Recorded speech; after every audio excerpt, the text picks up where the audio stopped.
Verset 35 jusqu'au verset 43. Marc chapitre 5, 35 jusqu'au verset 43. Je vais lire la parole du Seigneur. Comme il parlait encore, survinrent de ces chefs de la synagogue des gens qui dirent: ta fille est morte, pourquoi importune davantage le maître? Jésus, sans tenir compte de ces paroles, il dit au chef de la synagogue: ne crains pas, crois seulement. Et il ne permit à personne de l'accompagner, si ce n'est Pierre, à Jacques et à Jean, frères de Jacques. Ils arrivèrent à la maison du chef de la synagogue, où Jésus vit une foule brillante et des gens qui pleuraient et qui poussaient des grands cris. Il entra et il leur dit: pourquoi faites-vous des bruits et pourquoi pleurez-vous? L'enfant n'est pas morte, car elle dort. Verset 40. Il s'est moqué de lui. Alors Jésus fait sortir tout le monde. Il prit avec lui le père et la mère de l'enfant et ceux qui l'avaient accompagné. Il entra là où était l'enfant. Il la saisit par la main, il lui dit: Talita Kumi, ce qui signifie: jeune fille, lève-toi, je te l'ai dit. Aussitôt, la fille se leva et se mit à marcher, car elle avait 12 ans. Ils furent dans un grand étonnement. Jésus leur adressa de fortes recommandations pour que personne ne sût la chose. Et il dit qu'on donna à manger à la jeune fille. Ainsi dit la parole du Seigneur. Amen. Amen. Je me peux tirer quelques principes ici pour essayer de solidifier votre foi. Alléluia. Amen. Vous savez, pendant que nous sommes ici sur la terre, nous avons besoin que notre vie spirituelle soit en bonne santé. Et nous avons besoin aussi que notre vie matérielle ou physique soit en bonne santé. Alléluia. Mais malgré que nous avons ces désirs-là, dans la dimension spirituelle, vous devez savoir que le diable, il rôde comme un lion. Et dans la réalité physique, nous sommes entourés aussi de plein de réalités qui viennent pour confronter nos vies. Alléluia. Amen. Alléluia. Amen. Maintenant, dans ce passage, la Bible dit ceci. On nous parle de l'histoire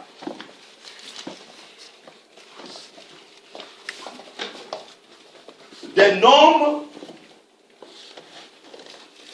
qui a fait les démarches de voir Jésus pour essayer de lui suggérer la situation qui s'est passée dans sa maison. Et cet homme avait sa fille de 12 ans qui était malade. Alléluia. Et pendant qu'il est allé voir Jésus, quelque chose va se passer. Il y avait une femme qui était malade depuis 12 ans aussi. Amen. Donc une fille de 12 ans qui était malade. Il y avait aussi une femme qui était aussi malade depuis 12 ans. Alléluia. Et dans ce processus-là, de la demande de miracle, la femme va toucher Jésus et le miracle va se produire. Mais pendant ce temps-là, le temps n'était pas la faveur de ce papa qui était venu demander l'intervention divine pour sa fille. Alléluia. Donc pendant ce temps-là, la Bible déclare est morte. Alléluia. Mais écoutez ce que la Bible dit. La Bible déclare, comme il parlait encore, survinrent des chefs de la synagogue, des gens qui disent, ta fille est morte. Pourquoi importunes-tu davantage le maître? Alléluia. Donc on vient de lui dire, c'est fini, c'est fini. Arrêtez de déranger le maître. Arrêtez de déranger Jésus. Parce que ta fille, elle est morte. Elle est entrée dans la phase de l'impossible. Donc même le maître ne peut rien faire pour elle. C'est fini, elle est partie. Alléluia. Et on lui dit d'arrêter de déranger le maître. Écoutez bien aimés, j'aimerais vous dire une chose. Si nous voulons amener la résurrection ou le changement dans notre vie, dans notre famille, dans notre environnement, nous ne pouvons pas arrêter de déranger Jésus par nos prières et par nos chaînes. Alléluia. Nous devons nous engager à déranger Dieu dans la prière, à déranger Dieu dans nos chaînes et prières. On lui a dit, arrêtez de déranger, de déranger le maître. Arrêtez de l'importuner. Arrêtez. Alléluia. Amen. Donc, c'est qu'il y avait de l'insistance. Malgré que le monsieur avait reçu la nouvelle, mais lui, il croyait encore. Il continue toujours à déranger, à importuner le maître, de faire quelque chose. Et dans le temps où nous sommes arrivés, Dieu a besoin de ces chrétiens-là. Dieu a besoin de personnes comme ça, qui n'arrêtent pas de déranger Dieu par la prière, qui ne se découragent pas, qui s'engagent malgré la réalité, de continuer à prier, de continuer à venir à l'église, de continuer à obéir à Dieu, de continuer à rester fidèle à Dieu. Et Dieu a besoin de ces personnes-là. Alléluia. Maintenant écoutez, verset 36. Mais Jésus, sans tenir compte de ces paroles, Jésus, sans tenir compte de ces paroles. Alléluia.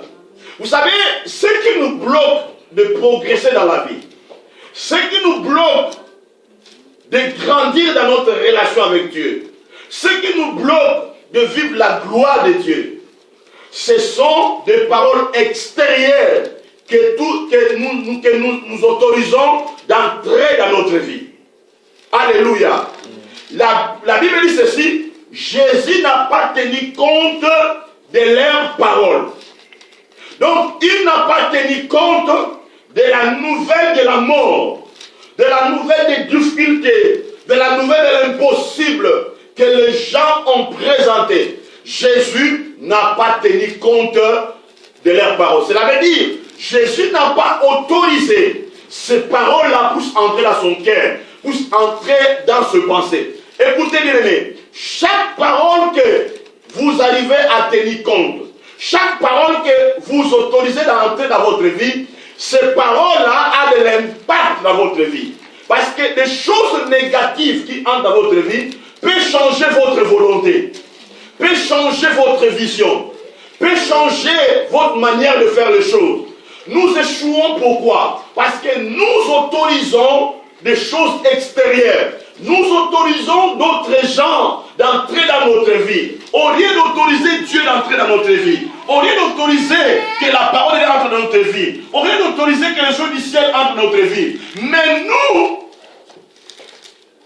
on n'arrive plus à tenir compte de la parole de Dieu, mais on arrive à donner de l'importance à ce que les gens disent. Alléluia. Et quand les gens te disent, n'allez pas à l'église, tu obéis aussi. Lorsque les gens te disent, ne prie pas, tu obéis aussi. Lorsque les gens te disent, ah, tu vois pas ce qui se passe à l'église, et toi aussi, tu donnes ton cœur à écouter ça. Alléluia. Lorsque le monde nous dit qu'il y a de la crise, il y a ça, il y a ça, il y a ça, tu tiens compte de ces paroles-là. Oh, ces paroles-là peuvent amener de la mort dans ta vie. Alléluia. Lorsque tu tiens compte des choses que les gens disent, bien aimé, tu es en train d'amener la mort dans ta maison. Tu es en train d'amener la mort dans ta vie. Parce que sache-le bien, chaque parole qui est hors de la volonté de Dieu, chaque parole qui est bâtie sur l'intelligence de l'homme, ne vient jamais pour construire. Ça vient pour détruire. Alléluia. Ça vient pour t'éloigner de Dieu. Aujourd'hui, nous manquons la sagesse de réfléchir dans de telles directions. Alléluia. La Bible déclare, Jésus n'a pas tenu compte de leurs paroles. Il n'a pas tenu compte de leurs paroles. Alléluia. Tu veux jouer dans la vie, commence seulement à tenir compte de ce que les gens te disent. Parce que lorsque tu arrives à tenir compte de choses que les gens te disent, en réalité, tu es en train de permettre ces paroles-là de commencer à diriger ta vie et à définir ta vie. Alléluia. Est-ce que vous m'avez bien écouté? Lorsque tu tiens compte des paroles, bien écoutez-moi, même le mal que les gens te font, amen. Même le mal que les gens te font, si tu tiens seulement compte de ce mal-là, tu détruis ta vie. Amen. Mais pour rejeter toutes ces paroles-là, qu'est-ce que tu vas faire? Tu vas pardonner. Amen. Tu pardonnes. Amen. Tu pardonnes. Parce que lorsque tu pardonnes, c'est comme si tu as rejeté le mal. Tu as rejeté les choses qui étaient entrées dans ta vie. La Bible déclare, Jésus n'a pas tenu compte de ces paroles. Dis au chef de la synagogue, ne crains pas, crois seulement. Alléluia. Il lui a dit ceci, ne crains pas, crois seulement. Maintenant, ici, tu m'as très bien. Chaque mauvaise nouvelle qui arrive dans notre vie, cette nouvelle amène la peur dans notre vie. Amen. Amène de l'intimidation dans notre vie. Donc on voit lorsque la nouvelle est arrivée, le chef de la synagogue, le messie, il était dans la peur. Il était intimidé par rapport à la nouvelle. Parce que la nouvelle n'était pas bonne. Mais qu'est-ce que Jésus lui a dit? Je lui ai dit, ne crains pas, crois seulement. Amen. Ne crains pas, crois seulement. Cela veut dire, Jésus lui a dit, enlève la peur loin de toi, crois pour avoir contrôle de la situation. Parce que moi, j'ai déjà pris contrôle de la situation. Je n'ai pas tenu compte de tout ce que les gens disent. Mais si toi tu veux marcher avec moi, tu dois maintenant croire, tu dois maintenant marcher dans la foi. Alléluia. Bien écoutez-moi. Jésus ne tient pas compte de ce que les gens disent pour toi. Jésus ne tient pas compte de péché que tu as commis dans le passé. Il t'a déjà pardonné, il t'a déjà sanctifié, il t'a donné déjà un avenir. Il ne tient plus compte de tout ça. Mais le problème c'est quoi?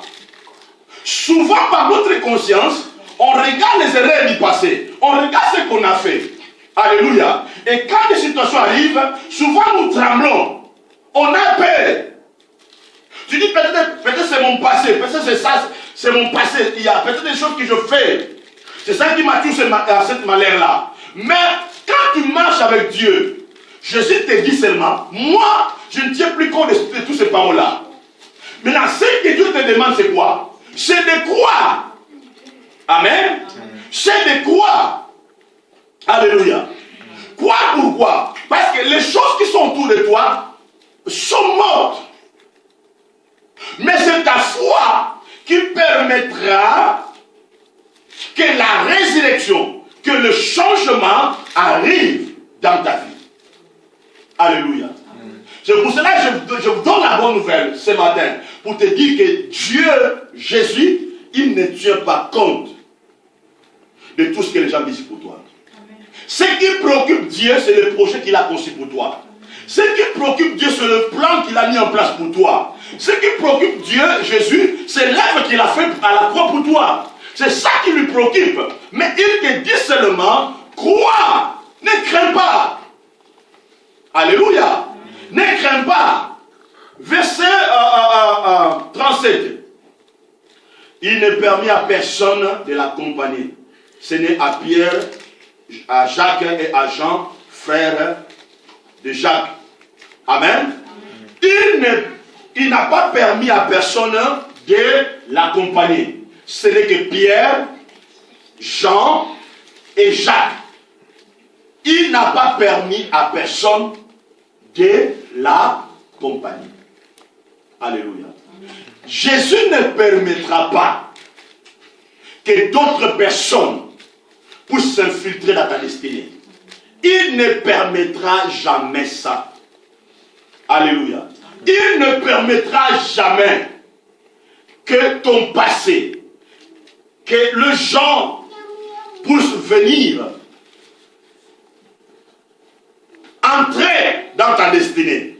Il n'a pas permis à personne. Il n'a pas permis à personne. Bien-aimé, écoutez-moi. Il n'y a que Jésus qui va t'accompagner dans ton miracle. Et ce que Jésus va faire, il mettra des bonnes personnes autour de toi pour t'accompagner dans ta destinée. Et voilà pourquoi je vous dis ceci. Je vous dis ceci. S'il te plaît, si vous voulez amener la résurrection, le changement dans votre vie, vous avez besoin de personnes comme de Pierre, Jacques et Jean dans votre destinée. Cela veut dire, les gens qui peuvent vous amener de paroles qui peuvent vous inspirer. Des gens qui peuvent être là pour encadrer votre foi. Les gens qui peuvent là pour vous encourager de marcher dans la fidélité de Dieu et dans l'obéissance de Dieu. Les gens qui peuvent vous donner de bonnes idées. Les gens qui peuvent vous aider à prendre de bonnes initiatives. Les gens qui peuvent vous aider à avoir un esprit créatif. Les gens qui peuvent vous aider. Vous avez besoin de ces gens-là. Alléluia. Jésus n'a pas permis à tout le monde d'accompagner cette femme. Pardon, c'est cet monsieur. Jésus n'a pas permis ça. Il n'a pas permis. Amen. Il n'a pas permis. Donc, ne permettez pas à tout le monde de vous accompagner dans votre destinée. Vous avez besoin de la solution, vous avez besoin de la réussite. Vous avez besoin de changer votre vie, vous avez besoin de changer votre avenir. Parce que la responsabilité de votre changement est entre vos mains. Cela n'est pas dans la main des gens. Mais ne permets pas à personne qui ne partage pas la même philosophie que toi, les mêmes idées que toi, de vous accompagner dans votre destinée. Tu dois choisir les bonnes personnes qui peuvent vous soutenir, qui peuvent être le fondement de votre foi. Je vous dis des choses qui sont vraies, bien-aimés. Je vous avais dit le dimanche passé, des personnes influentes marchent ensemble avec des personnes influentes. Amen. Tu dois chercher des gens qui influencent ta foi, qui influencent votre vie. Verset 37, je continue, tu as lu. Non, verset 38, pardon. Ils arrivèrent à la maison du chef de la synagogue, où Jésus vit une grande foule brillante et des gens qui pleuraient et qui poussaient des grands cris. Il entra, il leur dit, pourquoi faites-vous des bruits? Pourquoi pleurez-vous? L'enfant n'est pas morte, mais elle dort. Alléluia. Amen. Maintenant, écoutez-moi, bien aimé. Si vous voulez réussir dans votre vie, amen, ne marchez pas ou n'entrez pas dans l'environnement où les gens peuvent vous apporter des énergies négatives. Vous comprenez? Parce que Jésus a dit ceci. L'enfant n'est pas morte, mais elle dort. Vous comprenez? Pourquoi Jésus a dit ça? Parce que dès le début, son père, qui est le chef de la synagogue, avait déjà enlevé la peur et il avait déjà manifesté la foi. Amen. Amen. Vous comprenez? Parce que l'environnement dont vous vivez, si elle est positive, elle peut vous apporter beaucoup d'avantages dans votre vie. Mais si elle est négative, elle peut aussi vous porter de la destruction. Jésus arrive, Jésus arrive, il a trouvé que non, dans l'environnement là, il y avait déjà des brouilles. Il a vu, non, il a dit non, cet environnement, les choses ne peuvent pas se passer comme ça. Amen. Amen. Jésus a vu que non, les choses ne peuvent pas passer comme ça. Alléluia. Amen. Maintenant, écoutez-moi très bien. Jésus a dit, l'enfant n'est pas mort, mais elle dort. Amen. Vous voyez, le langage de Dieu est en contradiction avec le langage des hommes. Parce que lorsque les gens ont amené la nouvelle, ils ont dit quoi? Ils ont dit l'enfant, elle est morte. Jésus arrive, il n'a pas utilisé leur langage. Pourquoi? Parce qu'il n'avait pas tenu compte de leurs paroles. Jésus a utilisé le langage divin. Et voilà pourquoi dans notre bouche, nous devons utiliser le langage qui est en contradiction avec la réalité. Vous comprenez? Amen. Nous ne pouvons pas utiliser tous les langages que le monde emploie. Nous devons utiliser le langage de Dieu. Parce que devant Dieu, il y a la vie. Parce que devant Dieu, les choses qui sont impossibles se transforment pour devenir possibles. Alléluia. Verset 40, il s'est moqué de lui. Alors, il a fait sortir tout le monde. Il prit avec lui le père, la mère de l'enfant et ceux qui l'avaient accompagné. Il entra là où était l'enfant. Maintenant, écoutez-moi très bien. Lorsque Jésus a parlé, la Bible déclare, ils ont commencé à se moquer de Jésus. Suis-moi très bien maintenant ici. Ils ont commencé à se moquer de Jésus. Ils ne se sont pas moqués de Pierre, hein? Ni de Jacques, ni de Jean, mais ils se sont moqués de Jésus. Pourquoi? Parce que Jésus avait dit, l'enfant, elle n'est pas morte, elle dort. Parce que le langage de Jésus était différent avec le langage. Parce que la vision de Jésus était différente à leur vision. Maintenant, ils ont commencé à se moquer de Jésus. Écoutez-moi bien aimé. Dans la vie, si vous avez la vision de réussir et que votre langage est en contradiction avec la réalité, et sache-le bien, les gens vont se moquer de toi. Amen. Les gens se moqueront de toi. Pourquoi ils vont se moquer de toi? Parce que vous avez une vision différente. Parce que votre langage n'est pas comme tout le monde. Alléluia. Et si tu veux rester bien aimé, accepte qu'on se moque de toi. Est-ce que vous me comprenez? Alléluia. Amen. Vous devez être digne dans votre langage de foi. Souvent nous échouons parce que nous ne sommes pas dignes à notre langage de foi. Parce que nous ne voulons pas prendre des risques. Pourquoi nous échouons aujourd'hui? Parce que nous voulons faire plaisir aux gens. Est-ce que vous comprenez? Nous voulons faire plaisir aux gens. Un homme de foi, une femme de foi ne fait pas plaisir aux gens. Il accepte qu'on se moque de lui. Il accepte qu'on le critique. Mais en fait que lui, il arrive à atteindre son objectif. Est-ce que vous me comprenez? En fait, il arrive à atteindre son objectif.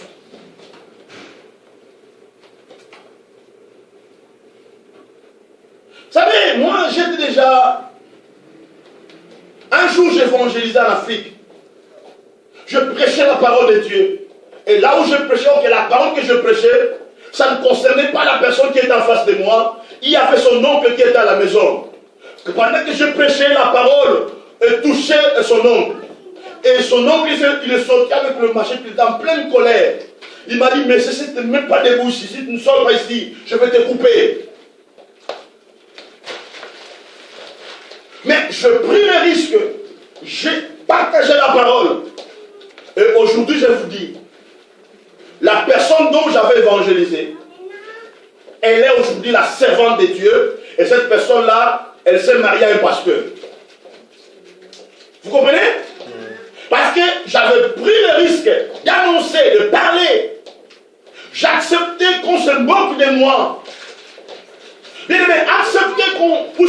moquer de vous, mais vous gardez votre vision. Ne faites pas plaisir aux gens, mais faites plaisir à Dieu. Alléluia. Amen. Faites plus plaisir à Dieu. Ils ont commencé à se moquer de lui. Ils ont commencé à se moquer de lui. Écoutez bien, aimés, cela n'a pas fait mal à Jésus. Amen. Quand on se moque de toi, il faut entrer dans une autre dimension d'encouragement. Commencez à vous encourager vous-même et commencez à prendre des initiatives. Maintenant, écoutez très bien. Pensez les enfants, s'il vous plaît. Écoutez-moi très bien. Écoutez-ci. La Bible déclare, Jésus prit avec lui le père de l'enfant et la mère de l'enfant qu'il avait accompagné. Il entra là où était l'enfant. Il saisit l'enfant par la main et lui dit, Talita Kumi, ce qui signifie, jeune fille, lève-toi. Je te le dis. Amen. Il entra, il prit la fille par la main, il lui dit, Talita Kumi, ce qui signifie, jeune fille, lève-toi. Je te le dis. Amen. Il dit, lève-toi. Je te le dis. Et cette parole avait agi d'abord dans la dimension spirituelle et ça touchait aussi la dimension physique de l'enfant. Maintenant, bien aimés, nous sommes arrivés dans un temps où nous devons nous réveiller. Nous ne pouvons plus rester dans la position de sommeil. Nous pouvons nous réveiller dans la dimension spirituelle avec la parole que Dieu nous a donnée. Amen. Réveille-toi. Mets-toi debout avec cette parole-là. Avancez avec cette parole-là. Ce n'est plus le temps pour nous de dormir. Alléluia. Dieu te dit ce matin, lève-toi. Lève-toi. Lève-toi et brille devant les ténèbres. Sois la lumière. Éclaire ta génération. Devenez un signe de témoignage. Alléluia. Nous sommes arrivés dans un moment de surnaturel. Nous sommes arrivés dans un moment de miracle. Nous sommes arrivés dans un moment de transformation. Mais Dieu nous dit, lève-toi. Amen. Et ce qui est intéressant, la main, Jésus avait tenu la main de la fille. Vous comprenez? Ta fille est entre les mains de Dieu. Jésus est prêt à te soulever. Il est prêt à te ramener à la vie. Il est prêt à te conduire vers la gloire. Alléluia. Lève-toi. Lève-toi dans la prière. Lève-toi dans le jeûne. Lève-toi dans la prière. Alléluia. La Bible déclare aussitôt, la jeune fille se leva et s'est mise à marcher. Car elle avait 12 ans. Ils furent dans grande étonnement. Alléluia. Amen. La Bible déclare aussitôt, la jeune fille s'éleva. Bien, écoutez-moi. Nous devons nous élever dans la prière. Nous devons nous élever dans l'obéissance. Lève-toi et marche. Parce que lorsque tu marcheras, lorsque tu dois te lever, à ce moment-là, les gens seront dans l'étonnement. Alléluia. À ce moment-là, parce que Dieu veut que vous et moi, nous soyons le sujet de la gloire de Dieu. Dieu veut que vous et moi soyons le sujet de la puissance de Dieu. Tu dois te mettre debout. Amen. Nous sommes arrivés dans un temps où nous ne pouvons plus nous asseoir. Je vous avais dit le dimanche passé, nous devons faire très attention. Parce que nous sommes entrés dans la saison où Dieu a commencé à opérer des miracles dans notre vie. Et souvent, lorsque le miracle arrive, le miracle amène du plaisir dans notre vie. Et ce plaisir-là peut nous éloigner dans des choses essentielles. Vous comprenez? Alléluia. Ce plaisir-là peut diminuer ta vie de prière, ta vie de l'engagement, de fidélité, de persévérance. Alléluia. C'est pour cela, il est tellement important dans les temps où nous sommes arrivés, nous ne pouvons pas voir un cœur qui est satisfait des choses. On doit avoir un cœur insatisfait. Quelle que soit la bénédiction, quel que soit le miracle, quelles que soient les choses qui arrivent dans notre vie, mais nous devons ouvrir notre cœur grandement à Dieu. Du Seigneur, ce que tu fais, ce n'est pas encore complet. Comme Moïse a dit, Seigneur, je veux voir ta gloire. Mais Moïse avait divisé la mer rouge. Moïse a vu la manne tomber. Moïse a vu des grands miracles. Mais Moïse a compris que non. Ces choses-là ne peuvent pas limiter ma vie. J'ai encore besoin de grandes choses. Parce que Dieu a encore des choses à faire avec moi. Je dois encore le chercher. Je dois encore vivre sa gloire. Il a dit, Seigneur, fais-moi voir ta gloire. Fais-moi voir ta gloire. Et qu'est-ce que Dieu va dire à Moïse? Entre dans les rochers qui est Christ. Alléluia. Il est temps que nous puissions nous connecter encore avec Jésus. Nous puissions nous connecter dans la prière, dans le jeûne. Et c'est dans cette dimension-là que je prépare mon cœur. Je dis quel que soit de bénédiction que Dieu va répandre dans ma vie. Mais je ne veux pas que cette bénédiction-là étouffe ma foi. Je crois que c'était hier. Maman, elle écoutait quand je parlais avec un frère. Je lui ai dit, frère, la seule chose que tu peux gagner dans ta vie, c'est ta foi. Et lorsque je lui ai dit, le frère était touché, il était vraiment touché. Il a dit, pasteur, tu as touché mon cœur. Il a dit, tout ce que je peux gagner, tout ce que je peux avoir, tu m'as dit quelque chose de très important. Que je peux perdre toutes choses, je peux en gagner, je peux avoir tout. Mais la seule chose que je peux garder, c'est la foi. Je lui ai dit, mon frère, tu as compris. Alléluia. Amen. Tu as compris. Amen. Amen. Parce que, bien aimé, écoutez-moi. Nous pouvons voir, comme j'avais dit le dimanche passé, l'obéissance permanente et la fidélité permanente. On ne peut pas seulement, nous pensons ne peut pas seulement se réveiller lorsqu'on nous parle seulement sur le retour de Jésus-Christ. À ce moment-là, on dit, ah, maintenant on va se préparer. Non. Nous sommes dans l'attente. Amen. Nous avons déjà l'éternité dans notre vie. Nous avons déjà la vie éternelle dans notre vie. On protège cette dimension-là par l'obéissance et la fidélité. Amen. Même si on ne parle pas du retour de Jésus-Christ, mais je sais, je suis dans la dimension de l'attente de son retour. Alléluia. Donc je suis dans cette dimension-là. Je vis déjà dans cette dimension-là immortelle. Vous comprenez? Réveillons-nous, bien-aimés. Lèvons-nous. Marchons. Faisons tout possible que les gens puissent être étonnés de nous. Et que la gloire revienne à Dieu. Et que l'honneur lui revienne. Et c'est ça ce que Dieu a besoin. Je crois que pendant la prière ici, on a beaucoup prié.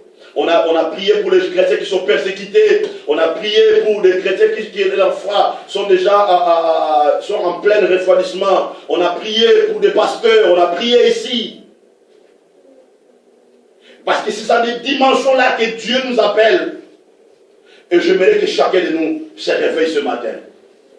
J'aimerais que chacun de nous quitte l'état de la mort pour entrer dans l'état de la vie. Afin que la gloire revienne à Dieu.